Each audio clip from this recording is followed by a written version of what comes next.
Conceptual learning academy platform की जानिब से वर्ल्ड हिस्ट्री एमसीक्यू सीरीज़ के लेक्चर 10 में मंगोल एम्पायर्स को हम डिस्कस कर रहे हैं। इससे पहले जो हमने वीडियोस अपलोड किए हैं उसमें हमने 180 तक के एमसीक्यूज़ कवर किए हुए हैं।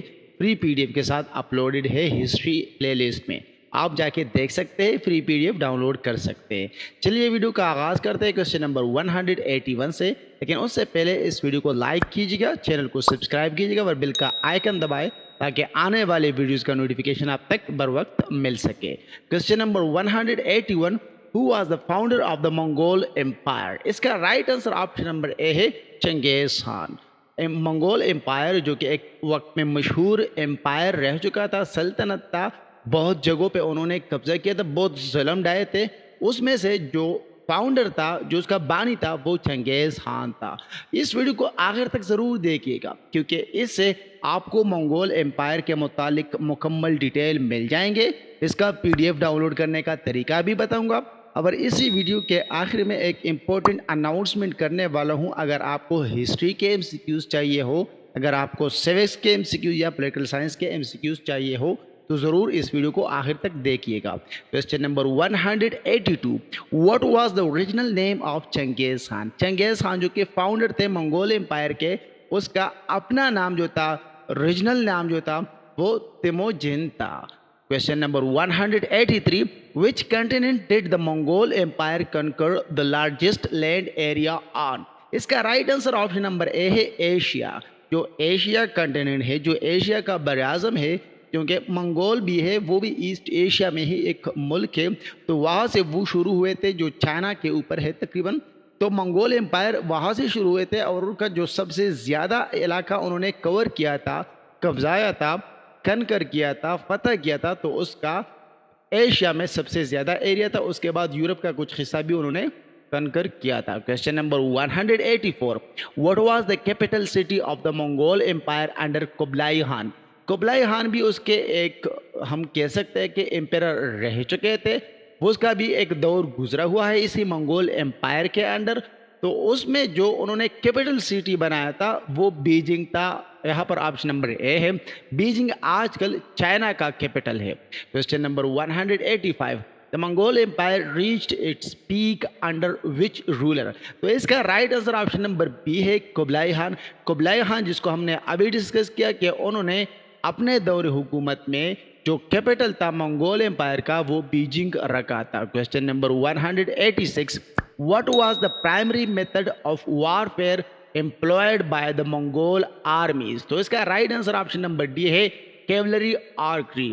कैवलरी आर्चरी कहते हैं, ये एक्चुअली तीर और जो उसके पास जो कमान वगैरह होते हैं, मतलब हम तीरबाजों को कहते हैं जो तीर चलाते हैं, खासकर घोड़ों पे, हॉर्सेस पे सवार होके या खच्चरों पे सवार होके जो तीर चलाते हैं उसको कैवलरी आर्चरी कहते हैं। ये मंगोल आर्मीज का सबसे बहुत जाना पहचाना वारफेयर का एक तरीका था। Question number 187, which famous European city did the Mongols besiege twice in the 13th century but failed to capture? Vienna ये यूरोप का एक सिटी है जो आजकल भी है, कैपिटल सिटी है आजकल।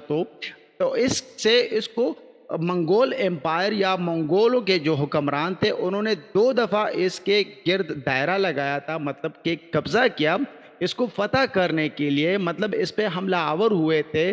बिसीज का मतलब है कि इसको अपने घेरे में ले लिया था, लेकिन इसको कैप्चर करना वो फेल कर गए थे, मतलब उस पर मुकम्मल कब्ज़ा या जो जंग जीतना होती है वो नहीं जीत सके थे। Question number 188, the Mongol Empire facilitated significant trade and cultural exchange along which ancient trade route? इसका right answer option number A है सिल्क रूट, जो कि अभी भी आप नाम सुनते आ रहे हैं। चाइनीज़ जो belt and silk route initiative वगैरह, इस तरह BRI जिसको कहते हैं, सीपेक भी उसका एक फ्लैगशिप है।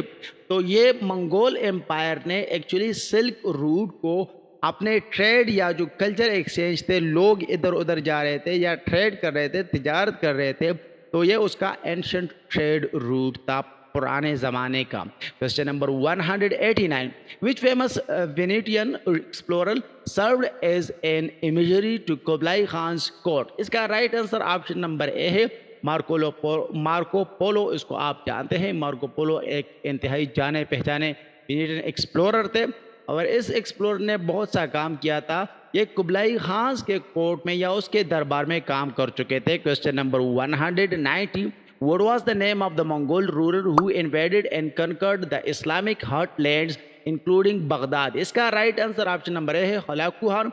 हलाकू खान ने जो इस्लामिक हार्टलैंड थी, जो इस्लामिक ममालिक थी, उनकी जगह ख़ासकर उसमें बगदाद भी शुमार होता है, क्योंकि तब बगदाद या जो इस्लामिक कंट्रीज़ थे, सिटीज़ थे, उन्होंने बहुत तरक्की की थी, तो उसको उन्होंने इन्वेड किया था। Question number 191, the Mongol empire employed a sophisticated communication postal system known as yam. इसका right answer option number A में है। यम उसका नाम था जो कम्युनिकेशन के लिए या एक जगह से दूसरी जगह डाक पहुंचाने के लिए मंगोल एम्पायर यूज़ करते थे, तो उसको यम कहा करते थे। Question number 192, which Chinese dynasty was overthrown by the Mongols in the 13th century. इसका right answer option number B है सोंग डायनेस्टी। ये चाइनीज़ एक डायनेस्टी थी, एक हम कहते हैं सल्तनत चली आ रही थी और उसको मंगोलों ने 13वीं सेंचुरी थी, 13वीं सदी थी, उसमें ओवरथ्रो किया था। Question number 193, what was the title given to the supreme ruler of the Mongol empire.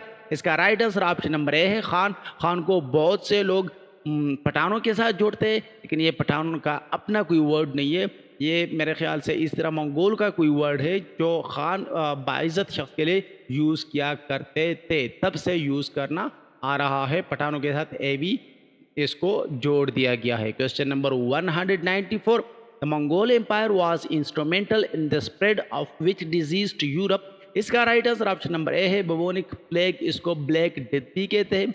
ये यूरोप में एक इंतहाई इन्फेक्शस बीमारी आई थी, जिस तरह के कोरोना की वायरस थी उसी तरीके से ये थी। इसको ब्लैक डेथ, इसका कोई वैक्सीनेशन वगैरह भी नहीं था, तो उन्होंने बहुत तबाही मचाई थी, खासकर इंग्लैंड वगैरह में। Question number 195, the Mongol empire was divided into 4 administrative regions known as. जो मंगोल एम्पायर के एडमिनिस्ट्रेटिव रीजन्स थे उसको खनेट्स कहते थे, जिस तरह के आजकल हम प्रोविंसेस कहते हैं या कुछ इलाकों में कैंटन्स वगैरह कहते हैं, कुछ क्या कहते हैं, कुछ स्टेट्स कहते हैं, वह तब मंगोल उसको खनेट्स कहा करते थे। Question number 196, the Mongol empire adopted which religion as its official state religion under Kublai Khan.